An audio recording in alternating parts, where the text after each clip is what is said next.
This is the Six Figure Home Studio Podcast, episode 145. You're listening to the Six Figure Home Studio Podcast, the #1 resource for running a profitable home recording studio. Now your hosts, Brian Hood and Chris Graham. Welcome back to another episode of the Six Figure Home Studio Podcast. I am your host, Brian Hood, and I'm here with my bald, beautiful, purple-shirted co-host, Christopher J. Graham. It feels like the world's back where it needs to be now that I finally got that whole intro out. You're here with your purple shirt, your big, bald, beautiful, got your four-eyed glasses on. We're getting there. How you doing, man? I am doing really good. I have been working out like crazy. You look great. I mean, people can't see you on the podcast, but like how many pounds have you lost since, let's just say, my bachelor party, the last time I saw you? No, it was actually NAMM the last time I saw you. Let me zoom it even farther back. Since we started recording this podcast, November 2017. I think it was September, actually. Oh, that's right. We launched the episodes in November. Anyways, continue on. Yeah, I'm down 40 pounds. Woo! Yeah, I was 215, and now I'm 175. Get it, girl? I'm feeling good. I'm feeling real good. How are you, Brian? I've put on my COVID-15 that people talk about, you know. I thought it was 19. I got COVID-19. For people that don't follow this podcast, I literally got COVID-19 about a month and a half ago, actually. And then I also put on my COVID-15. So that's also been fun. So I'm looking the opposite of you. I'm looking haggard because I haven't had a haircut. I'm looking pudgy because I put on my COVID-15 after getting COVID-19. And other than that, I'm feeling great, though. Life is okay. So life is good. I have nothing to complain about. I'm just sick of being stuck at home. I feel you. I just got a haircut on the drive to the studio today. I know, you're like extra shiny bald today. Well, my assistant Kyle told me about this thing. What is it even called? I was going to give a product recommendation. I can't remember what it's called. It's a doohickey you use to shave your head. Anyways. A razor? No, it's like a buzzer. It's like a 5 electric razor thing. And I cut my hair on the drive. It like sucks up all the hair itself too. Okay. We'll link in the description. I don't remember what it's called, but it's awesome. Yeah, good luck, James, finding that one. Pitbull? Our editor will go through and like anything we mention, he'll go look up, but I don't think he gave him enough to look anything up there, Chris. Yeah, if you want to be sexy and bald like me, you should get a dedicated head shaver thing whose name I can't remember. It's amazing. I love it. Good job, dude. You could even be a proper gear slut today and recommend a specific piece of gear. I don't get a gear slut alert for that though, right? Because I couldn't remember the name. I don't know if James will fit it in somewhere, but maybe you'll get a gear slut alert just out of old time's sake. Let's move into the topic today, Chris. Skull shaver, the Pitbull Silver. There it is. I found it on Amazon. Oh, there's the gear slut alert. Yeah. The Pitbull Silver. It's called a skull shaver, and it's like a 5-blade doohickey, and you just sort of like go all over your head. We're talking a lot about buzzing heads lately. It's awesome. You just do it like every other day, and my head stays nice and shiny. You just do it, and then it's done. Yeah. Is that their tagline?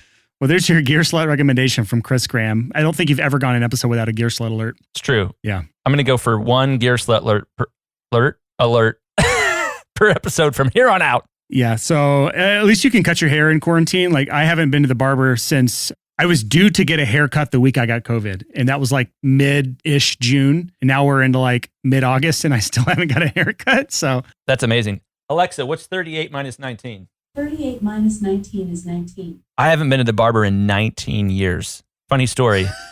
I love that you had to, we're 100% going to keep that in. I love that you had to ask Alexa. Okay. So senior year of high school, I was like, my mom used to cut my hair and I was like, hey mom, I need a haircut. And she was like, I'm not going to cut your hair until you clean your room. And I was like, oh yeah? And I buzzed my head right in front of her with our buzzers, and I've never gone back. It was one of the best decisions I've ever made in the heat of anger. Literally, you have been bald since then, just out of spite. Just out of spite. Take that, Mom. God. Yeah, so there's that, man. So staying on kind of topic, today's episode, we're going to kind of talk about the situation we're all in right now. It's time to get a little dark. But for the point of encouraging you and pepping you up and making you feel not crappy about your situation. Yep. So let's actually zoom out a little bit. Let's look at the situation we're all in right now. COVID, I think everyone had their oh shit moment sometime in mid to late March. Some people were as early as April. And that oh shit moment was when COVID really hit in the US and started spreading rapidly. News coverage picked it up dramatically. And there was like a week where everyone was just like, oh shit, I've got to find toilet paper. I've got to go get groceries. March 9th. Yeah. I was actually in South Carolina for a wedding the weekend. We kind of hit our oh shit moment. So as soon as we got back home, we went to the grocery store and stocked up on stuff. So anyways, that's where everyone was in March. So as of the time we record this episode, it's August 6th, 2020. So March, April, May, June, July, August. So it's been 5 months of quarantine, which honest to God, I don't know about you, Chris, feels like 5 years. If you told me like COVID hit 5 years ago, I'd be like, yeah, that's about right. It's about accurate. Oh, yeah. I'm sure a lot of people have had shit that just seems to keep piling up on top of the fact that we're all stuck at home. It's just piling up and piling up and piling up. So we're hopefully going to have some, not only encouragement, but some practical steps for some of the people that are listening to today. But just one thing to note is back in March, it was like, we're going to quarantine for a couple of weeks and then we'll be back to normal. And then it was like, they pushed it back and it's like, by May, we'll be back to normal. And I remember like seeing estimates that like, hey, we won't be back until June or July. Some people said as late as August. Here we are in August, at or above around 5 million cases just in the US, I think. An insane amount has happened since then, and we still have no end in sight. I don't watch enough news to really be the go-to source for here, but I've heard things like tours that are not being rescheduled till 2022, meaning the rest of this year, you can just assume we're going to be stuck inside, that COVID's going to go nowhere but north. Well, actually, it's been dipping the past couple of days, at least in the United States. It's gone down. You're talking about daily new cases, but still, look at it like this, Chris. Like there are fires burning in states and then the dry powder dries up. There's still plenty of fodder and shit for it to burn in other states. So like I can see second, third, fourth waves coming. Who knows? I'm not an expert here. I'm not going to pretend I am. I've just heard multiple reliable sources say the earliest we're going to get a vaccine is going to be early 2021. Let's get to the part where we encourage them and stuff. Here's the thing, Chris. If you are thinking things are going to get back to normal in the next couple of months, you're lying to yourself. And the reason I'm trying to get this point across is because you have to take steps to prepare for what we're at right now. If you think your day job that you just got let go of or that you're furloughed on, that relies on the touring industry or some sort of industry that's really struggling right now, the restaurant industry, it may be a while before that job comes back. If you're not already in this position, you could be in this position. And this is a lot of negative stuff that I'm saying right now. Some people realize this. Some people don't realize this stuff. We have to address the elephant in the room before we can actually talk about the encouraging parts. Because Chris, I don't know about you, but I can encourage you all day long. But if I'm just blowing smoke up your ass with things you want to hear, it's not really helpful for anyone. Sometimes you have to have some tough love. And this is the tough part of the love we're going to hopefully have on this episode. So a lot of our listeners are already out of a job. I don't know what the unemployment rates are right now in America, but they're super high. In some countries, they're higher than others. Some countries have gotten completely back to normal, like New Zealand. If you're in New Zealand, this episode is not for you. But in the US and other hard-hit countries, this episode is for you. Let's bring this back to a point here. People are realizing how vulnerable they are when they rely on a single income, a single day job. Your employer is your single source of income. They mistake that consistency in their income that they've gotten from their paychecks month to month. They mistake that with stability. Yeah, what you're saying here is they're mistaking past consistency with stability. And you're right. Like that's one of the most common misconceptions in business and employment in our country and the world is that, oh, a job is safer, a job is more secure. And we see every once in a while, 2008, all us, millennials were like, it doesn't seem stable. And again, here with COVID, people are learning that one source of income is not good. From a business standpoint, you're undiversified. Yes. That's an unstable position. Whereas having lots of customers, lots of individuals paying you, better. Yep. And that is the general business of an audio professional. Generally speaking, and there are some exceptions, and I talked about these, like recording studios who relied on physical recordings, people coming into the studio. That's a hard hit business right now. So in that case, you may have lost all of your clients in one fell swoop. That sucks. But in other cases, mastering engineers, Chris Graham here, mixing engineers, myself, a lot of our community doing mixing and mastering or doing some sort of remote type of work. These people, they may have felt it in their income, but they did not lose, even in a time like this, they did not lose all of their clients at one time. So there is an added stability to having lots and lots of little clients bringing in little bits of money versus that one day job that was the one source of income for your entire family. That's a dangerous place to be. And I feel like a lot of our listeners have learned that this year as they've been furloughed or laid off. So let's talk about what's encouraging about this, because nothing that I've said so far has been remotely encouraging.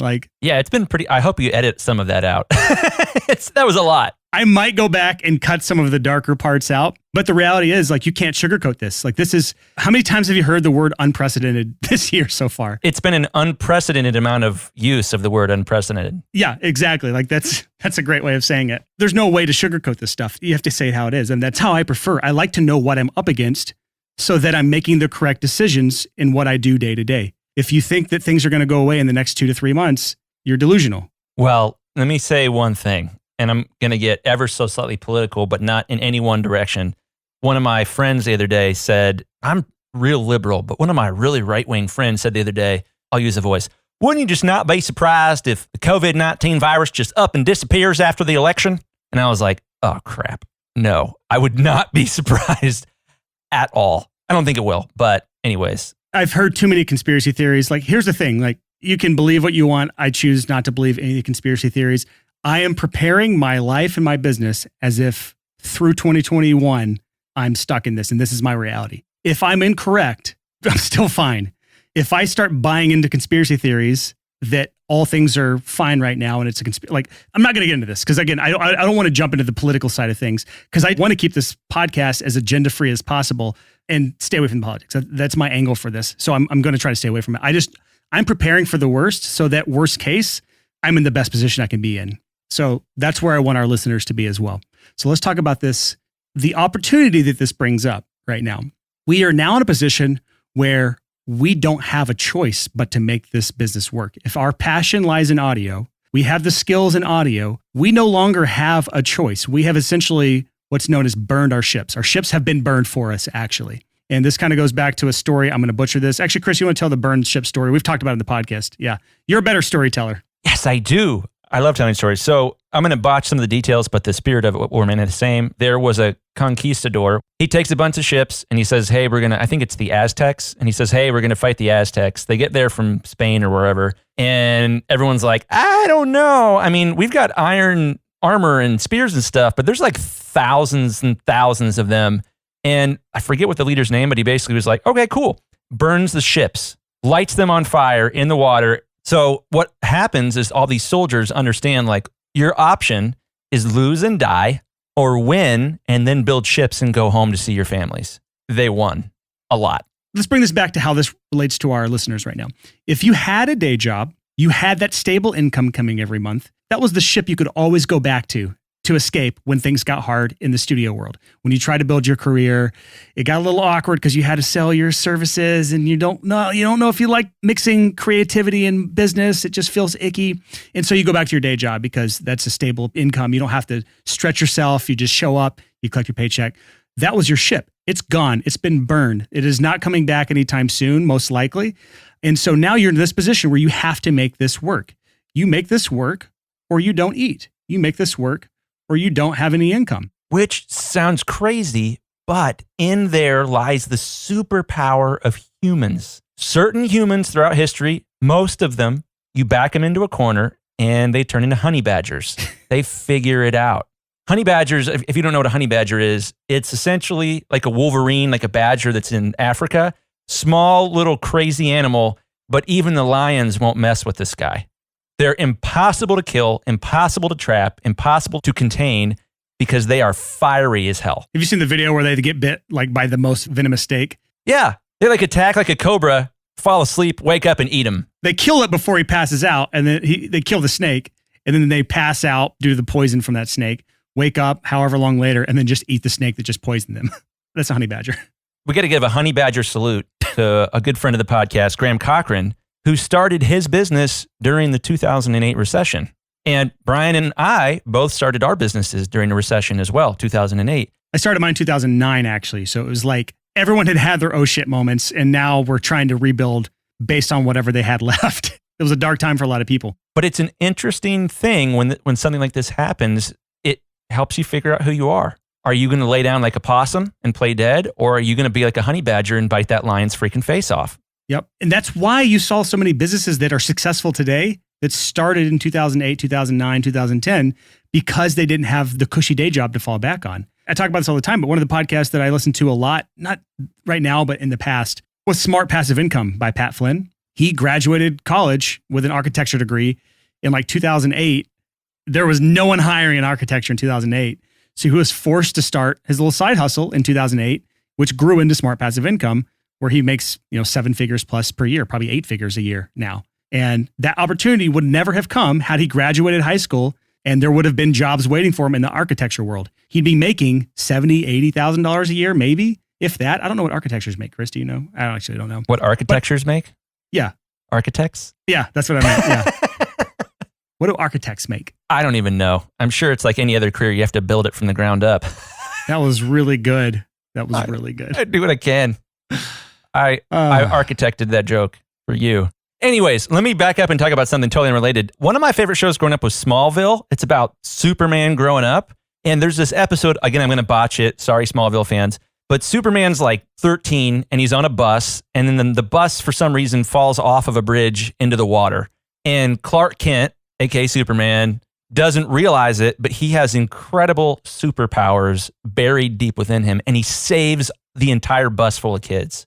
And it was in that crisis where he had to dig deep and figure out what the hell he was made of. And it turned out pretty good stuff. That's, I think, one of the beautiful things, and that's what I'm learning too right now with my PTSD diagnosis. It has been really rough figuring this stuff out and learning more about it and learning that a lot of my PTSD stuff is repressed memories. It's not pleasant, but it's challenging me to dig deep and figure out who am I and how am I going to respond? Am I going to curl up like a possum and play dead and whine and be a victim? Or am I going to kick its ass? And I think there's an amazing opportunity for all of us here in a time of crisis to look this in the eye and decide, am I going to, this sounds sexist, but I'm going to use the phrase, man up, or am I going to, oh, my dreams are dead? Like, get up and fix it. Figure it out, because what we have going for us in our industry that most people don't is we're creative. What makes humans amazing is our creativity. So this is an opportunity, and it's going to reveal things in people that we didn't know were in them. In some cases, it's going to reveal that they had a lot of work to do. That happened to me. I didn't realize I had PTSD until COVID hit. I didn't get diagnosed. Like there was absolutely, I had no clue. That was intense. But for other people, it's in these moments of crisis, they turn out that there was a hero within. And I hope for me that that's what's happening right now. I think it is. But this is an opportunity for all of us to learn more about who we are and what we're made of. Do we get blown over at a gust of wind, or do we dig deep and put down roots and do the work? Well said, my friend. So let's move this into just some practical steps. Let's just say those people that are aimless right now, they're not sure what to do next. They're in a tough position. They lost their day jobs, or they're furloughed with no end in sight and whether they're going to come back. There's a dozen different positions someone could be in right now. So let's just pretend that we're talking to some people like that. Some of our friends, some of our listeners, some of our pals who are in those positions. What are some practical steps? This first point here, Chris, goes back to an earlier episode we had. This is kind of right when it hit, probably a couple months, 1 or 2 months after that. You said something that I think is really relevant now, and that is be willing to try something new. And this is where it's relevant. Most people don't try something new or try something hard or try something scary because they're afraid of that fear of failure. This is like the number one reason people never succeed. It's something that they're passionate about, something they really want. They don't succeed because they don't put forth the effort at all because they're afraid of failing. And if they don't ever try, they don't ever have to stare failure in the face and realize that they may not have what it takes, or they may not be willing to do what it takes. So be willing to try. And here's the thing. This is what goes back to the episode that you talked about this. And I love this so much. This is the best season for staring failure in the face, because if you fail, you can blame it on COVID. And if you succeed, you get what you want. You get what you've always wanted, and you've successfully beaten failure. You've triumphed. But I think that's the big thing, is just being willing to try now because you have a scapegoat. When and have we ever really had this big of a scapegoat that we can mentally offload the failure onto something else? Yeah. Well, I'm going to be a complete nerd here. There's a Star Wars animated series called Rebels that's just absolutely fabulous. And I don't want to give anything away for those of you that haven't watched it. If you've got kids, it's just fabulous. It's wonderful. I think it's on Disney Plus right now. And it's from a few years ago, but there's a scene where one of the main characters, this Jedi, is working through a lot of fear issues. And something really bad happens to someone that he loves. And he's facing this other foe. And he says to the foe, that was a huge mistake because the bad guy just killed one of the good guys. Spoiler alerts, man. And then he goes on to say, because now I have nothing left to lose. And it's in that moment that this Jedi discovers his true self and whoops the bad guy. He digs deep, and it's in that moment of, well, I'm going to give it my all. I don't have to hold back. There's nothing to gain from holding back. And that's when you find your true potential. And that is so interesting. It's fascinating that when we are up against it, that's where we figure out what we're really made of. That's where we become our truest selves. when Brian and I were talking about this earlier, we were talking about, something we have to mention on this particular episode, and that's a victim mentality. And I'm doing my best to cuss less on the podcast and in general. But Brian, you're not, so you can say the B word for us. Why don't you, this is weird. Bastard? You sucker. Butthole? You boob? You bitch. Why can't you just say it, Chris? You've said way worse on this podcast before. I'm tired of cussing. Oh my God. Grow down. I'm having a spiritual awakening, okay? Anyways, but this idea of combining the B word with the victim word, the V word. Don't be a vitch. Vitch is this idea of like, oh man, it's really hard for me right now. We have a full episode about this, the toxic mindsets that will poison your business. Episode 96, how you're sabotaging your business with these 5 toxic mindsets. One of those is the victim mentality.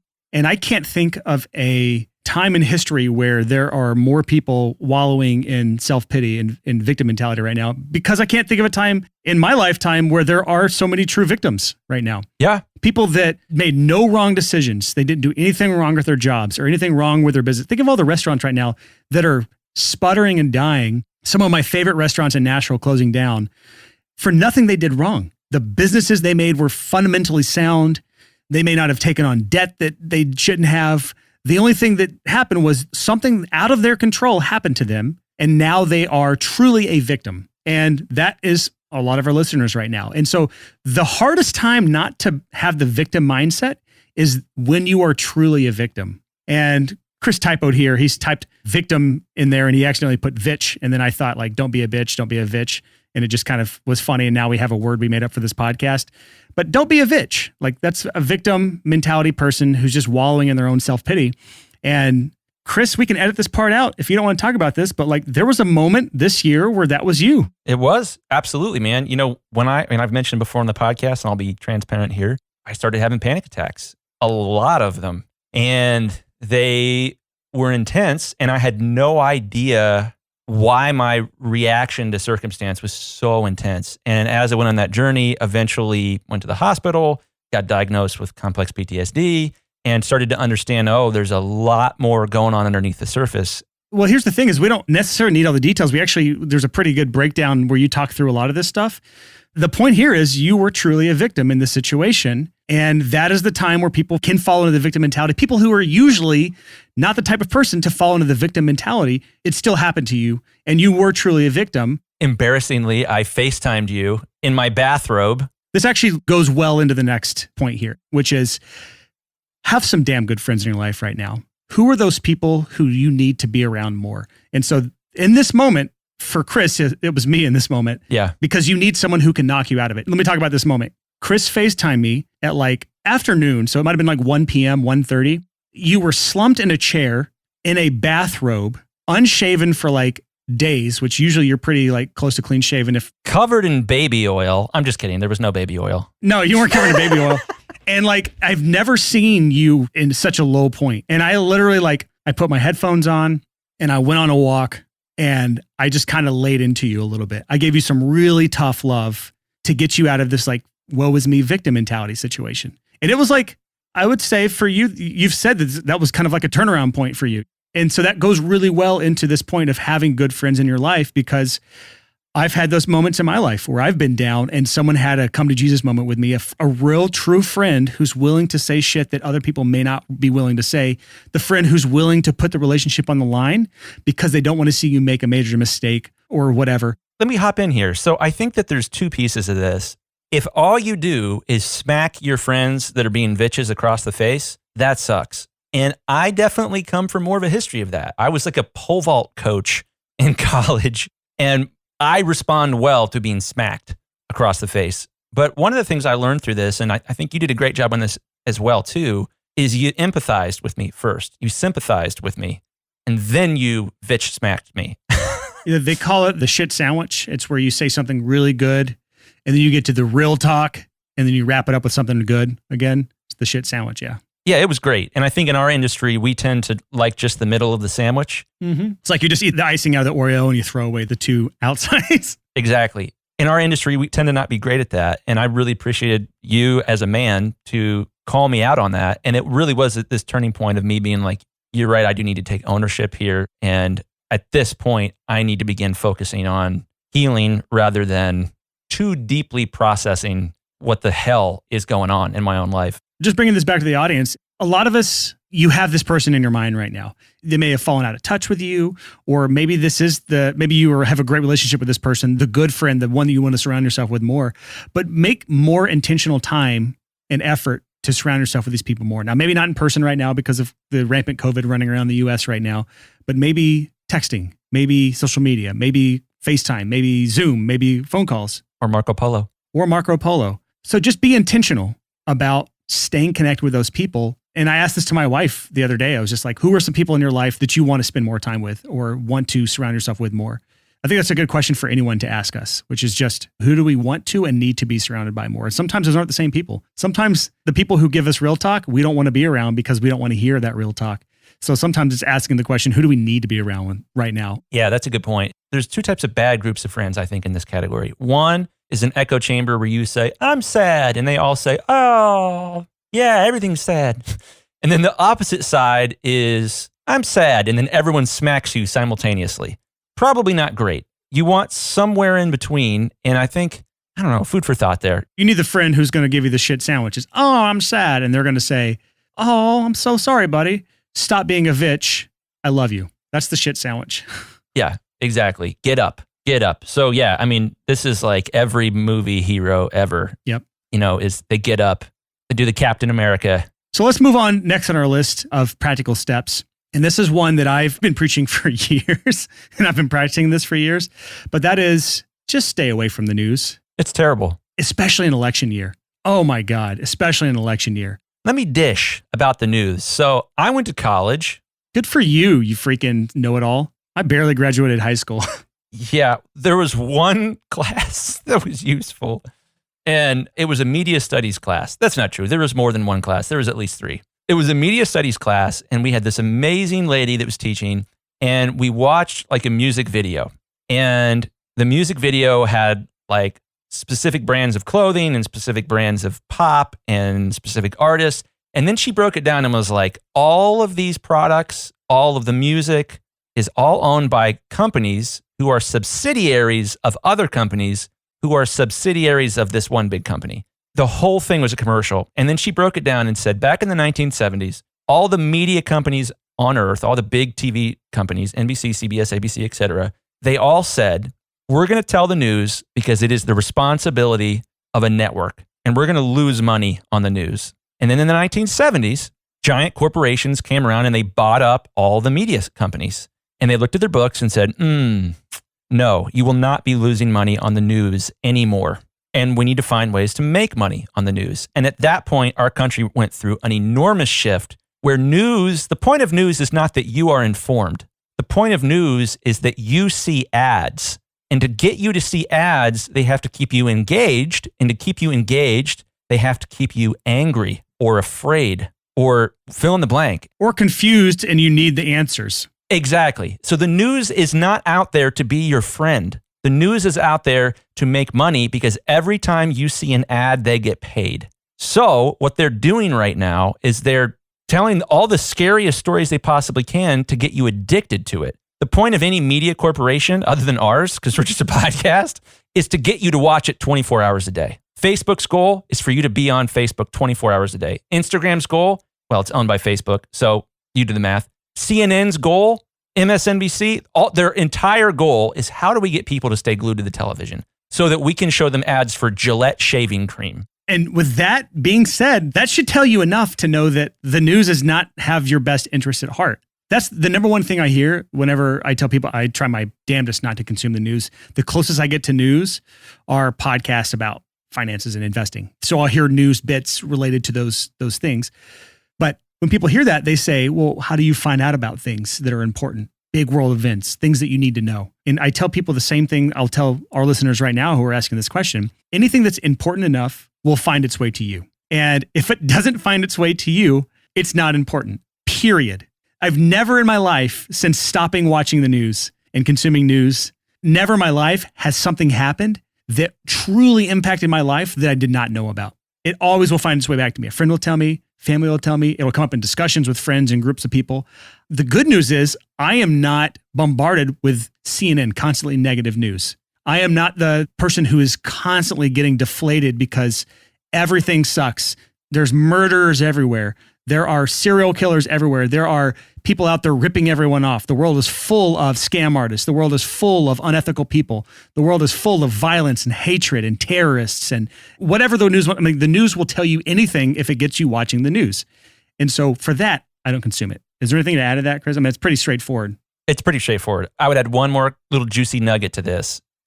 We talk sometimes on this show about split testing. Split testing is the idea if you're like, should I have the button at the bottom of my quote form say submit, or should I have it say request a quote or schedule a call? Or you can take both of these forms. There's plenty of tools out there online to do it. Google makes one. I use Thrive a lot for this. So you can run two things at the same time and split your traffic. I'm like 90% sure our audience knows what a split test is. What is your point here? Right.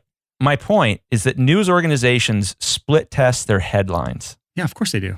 Not based on, does this help more people be better informed, but does this get more clicks, i.e., does this get more ads on eyeballs, i.e., does this get us more money? I'll give you an example of that. I came across a clip. I'm not going to say who it's from. Everyone can probably guess. It was Barack Obama and Michelle Obama fist bumping. And the news headline said, terrorist fist jab? ? Ugh. It was a major news network. That was the headline on a fist bump. Just to give you some examples here. So split test successful there. There's a lot of creepy, sneaky ways where the news does this. And I'm just trying to convince you guys, just chill in the news. It doesn't matter. It's not going to help your life. We don't need to know about the terrorist fist jab. We don't. News sucks, and news is using science to make you more angry so that you'll click their links. They're fighting you with science. They're using a lot of psychological principles to keep you hooked, just like social media is, just like paid advertising is. So, are they any less ethical than some of those areas? Maybe, but I just choose not to be involved with it. So let's move on here. This is one of our last practical tips here for people who are in a tough position due to COVID right now, who are looking for encouragement and some practical steps. This is yours, Chris, so I'll let you handle it, but prioritize your to-do list based on stress. What does that mean, Chris? Totally. So there's a couple different ways that you could look at your list of things that you need to do. You could say, I want to generate momentum, so I'm going to pick the easy things. I'm going to go to work today, and I'm going to pick a bunch of really easy, quick wins, and that'll generate momentum. It'll help me get more done. That's a great strategy sometimes. The other way, the most logical at face value, is to pick the most high impact thing and to do that first, and then the second most high impact thing and do that second, and so on and so forth. That's really, really, really hard to do. You have to ignore your emotional connection to any one of these things. In times like these, when you're overwhelmed, and this is something that I learned when I was in the heat of PTSD, was figuring out that if I prioritized the things that stressed me out the most, that them being undone was taking up the most of my mental capacity. If I did those first, I had better mental health, which allowed me to make better decisions about the next things I needed to do. So if there's certain things that you've been putting off just because you don't want to do it, it's not fun, but it has an enormous emotional toll because you haven't done it yet, like applying for a PPP loan from the US government if you're in the United States, something like that, do that.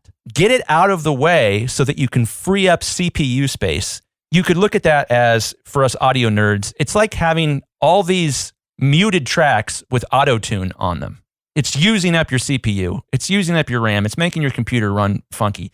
Turn them off and then continue doing your work. Everything will run better. And now my brain is spinning just thinking about a few things in my life that I've just been putting off because I think about them and my brain goes dead and I'm just like, I don't want to deal with this right now. And those are the things I should be tackling first. I've seen you do that. I remember when we were at Yosemite, I don't remember what it was, but I brought something up and it was a high stress environment. We were trying to get back to the airport and it was just like a don't talk to me right now. That's what I'll say. Right. But you didn't even say it. You just froze. You just stared at me. And I was like, okay, all right, I will go somewhere else. So Chris, you have one more on this list that you threw in last second. So go ahead and talk about this practical step that everyone already knows they should do. They're either doing it already or they're not doing it all and nothing you say will change this. So change their minds. Go. if one person starts doing this, then this podcast was a success. When I started kind of getting on the upswing with PTSD, one of the most important things that I was reading about was exercise. And I started doing yoga like crazy. I did it 3 times a day at one point after you called me out in my bathrobe. I remember that. It started to create momentum in my mind. I started to have more energy. And exercise is a funny thing because initially exercise does the opposite of what it eventually does. It makes you more tired. It makes you more miserable. But the long-term impact is you start to get more energy, your brain starts to work better, and you start to get better self-esteem because you start to look hot when you look in the mirror, which has been fun. And let's cut that out, James. That was so weird. Nope, we are leaving that in 100%. That's not getting cut. Oh, no. That was weird.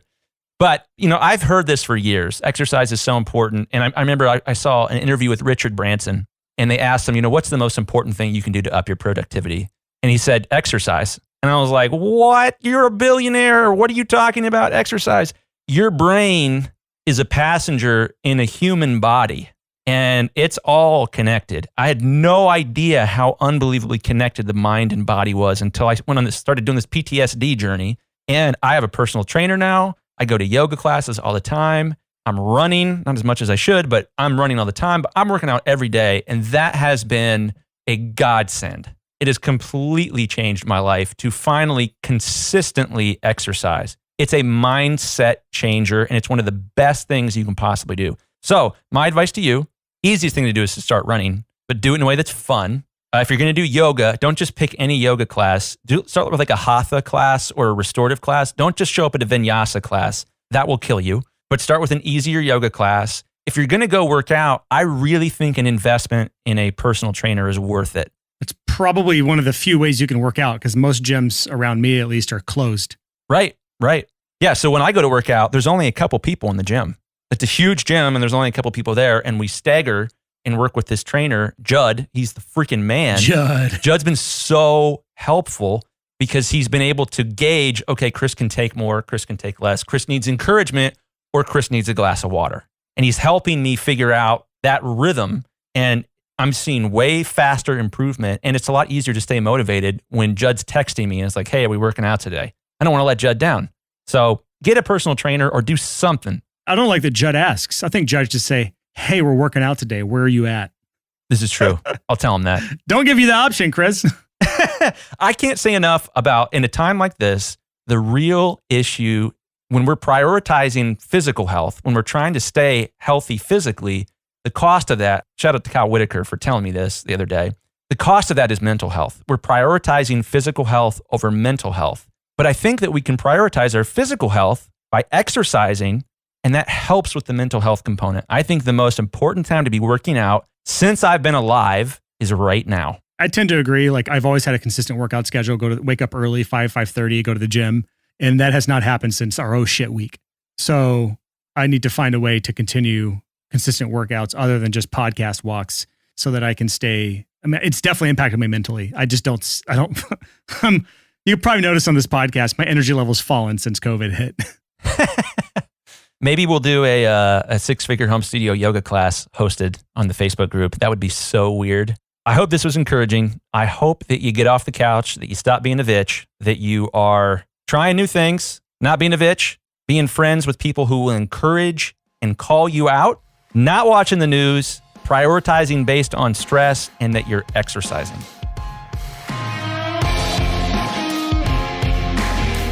So that is it for this episode of the Six Figure Home Studio Podcast. I don't know about you, but I feel encouraged right now. We recorded this as of the time that I finalized this a couple weeks ago, and it was just nice to listen back through this.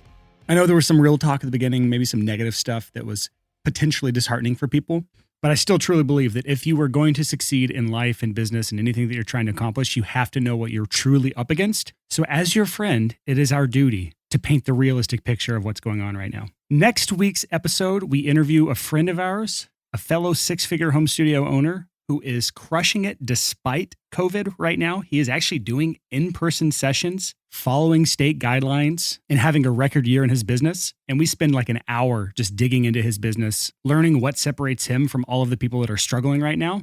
And it is an Awesome conversation. I think it'll be not only encouraging for people, but enlightening on how you can have a successful studio, whether it's mixing or in person or any sort of audio business or freelance business in general. This is for you. This will be extremely relevant for the times. And even if COVID is past, this episode is still relevant because the things he did before COVID hit is what has helped set him up for success after COVID. And I cannot wait for you to hear that. So that is next week, bright and early, Tuesday morning, 6 a.m. as always.